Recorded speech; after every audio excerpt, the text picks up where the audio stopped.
Conduit un pompier volontaire, Thomas Pellicer, à un terrain abandonné. En retirant la feuille de contreplaqué, j'ai vu qu'il y avait un corps humain. Cet homme est venu m'annoncer que mon fils de 12 ans avait été tué. C'était une scène atroce. Tous les enquêteurs dépêchés sur place dans le cadre de cette affaire ont eu beaucoup de mal à digérer cette scène d'horreur. Il était dans une fosse septique, ligoté et en partie dénudé. Il y avait près du corps une note intitulée « Liste pour préparer Jerry ». Autrement dit, le mode d'emploi du meurtrier de Jerry Alley. Le dévêtir, le couvrir d'une serviette, le bâillonner et lui bander les yeux. Tout ce que les enquêteurs ont constaté sur la scène de crime était sur cette liste. Je ne m'explique toujours pas comment il a pu faire ça à mon petit-fils. J'ignore ce qui a poussé John Silva à tuer ainsi Jerry Alley. C'est moi qui l'ai interrogé après le meurtre et je me souviens qu'il s'est excusé durant l'entretien. John Silva l'avait tué, et on savait comment dans les moindres détails. On ignorait cependant pourquoi, jusqu'à ce qu'on ait cette lettre 6 ans plus tard. John Silva écrit une lettre à une correspondante qui la transmet ensuite à la police. Dans sa lettre, il raconte en détail comment et pourquoi il a tué Jerry Lee Alley. Tout a commencé une semaine avant le meurtre.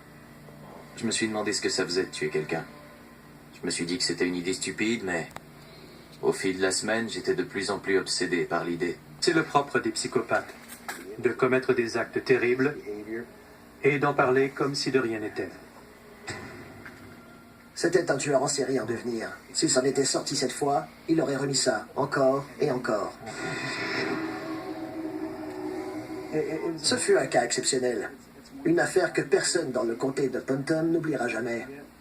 J'aurais aimé qu'elle connaisse un dénouement plus heureux. Au moins, le tueur est derrière les barreaux, là où il doit être. Et on fera tout pour qu'il y reste. John Silva est un tueur qui récidivera à la moindre occasion.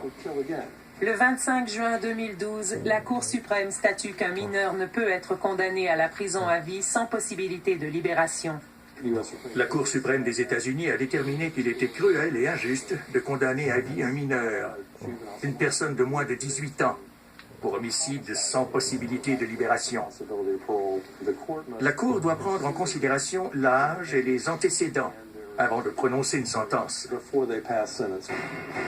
Ce qui soustrait John Silva à ces considérations, et il l'a dit lui-même, c'est que qui commet un crime doit en payer le prix. Autrement dit, que les jeunes doivent être jugés comme des adultes s'ils commettent un crime d'adulte. Il en était conscient à 15 ans et il l'a écrit de sa propre main. On parle d'un garçon qui a prémédité son crime, a dressé la liste de ce qu'il ferait à sa pauvre victime, a entretenu le fantasme de la tuer et qui, 6 ans après le meurtre, éprouvait encore de la satisfaction en repensant à son geste. Jonathan Silva purge une peine de prison à vie sans possibilité de libération au centre correctionnel de Columbia, en Floride. Grâce au récent jugement de la Cour suprême, il pourra contester sa sentence et implorer la clémence du juge. Il a 28 ans.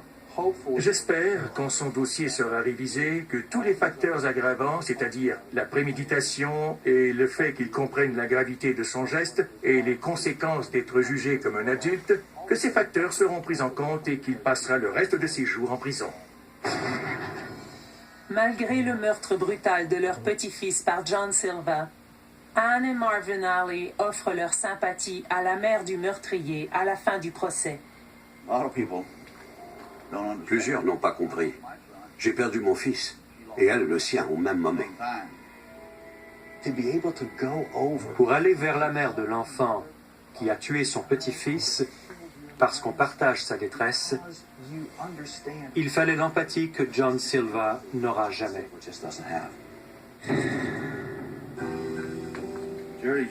Le meurtre de Jerry m'a longtemps hanté. Je ne pensais qu'à ça. Je me demandais ce que j'aurais pu faire pour l'éviter. Je ne raisonne plus de la même façon depuis sa mort.